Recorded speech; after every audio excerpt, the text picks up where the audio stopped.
ईद के दूसरे रोज बच्चों की बड़ी तादाद रावलपिंडी में जॉयलैंड पहुंच चुकी है, जहां हर कोई झूलों से लुत्फानंदोज हो रहा है।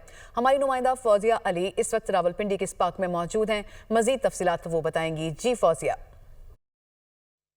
जी बिल्कुल, ईद का दूसरा रोज़ है और बच्चों की सैर तफरी का सिलसिला जो है वो जारी है। सुबह सवेरे से हमने देखा कि बच्चों ने माँ बाप से ज़िद की, क्योंकि वालिदैन जो है वो पहले रोज़ दावतों में मसरूफ़ रहे, कभी अपने घर में दावत, कभी दूसरों के घर में जाने का सिलसिला जो है वो जारी रहा। लेकिन आज बच्चे घर में टिकने वाले नहीं, उन्होंने रुख कर लिया है मुख्तलिफ तफरीही मकामात का, ख़ास तौर पर जहाँ पर राइड्स हैं उन्होंने ईदी खूब बटोरी पहले रोज़। और ईद के दूसरे रोज़ हमने देखा कि मुख्तलिफ राइड्स लेते हुए बच्चे नज़र आए, मुख्तलिफ पार्क्स में नज़र आए। इस वक्त हम जॉयलैंड में मौजूद है और यहाँ पर भी हम देख रहे हैं कि जो इंडोर स्पेस है यहाँ पर भी बच्चों की बहुत बड़ी तादाद है जो कि अपनी मनपसंद जो है वो झूले लेने में मसरूफ़ है। बच्चों का यही कहना है कि अब वो घर में बैठने वाले नहीं हैं। ईदी उन्होंने खूब इकट्ठी की है और अब ईदी खर्च करने का टाइम आया है। और जब ईदी खर्च करने की बात आती है तो खाने पीने के साथ साथ जो है वो जो राइड्स हैं, झूले हैं मुख्तलिफ तरह के, वो लेने उनकी जो अवलीन तरजीह होती है।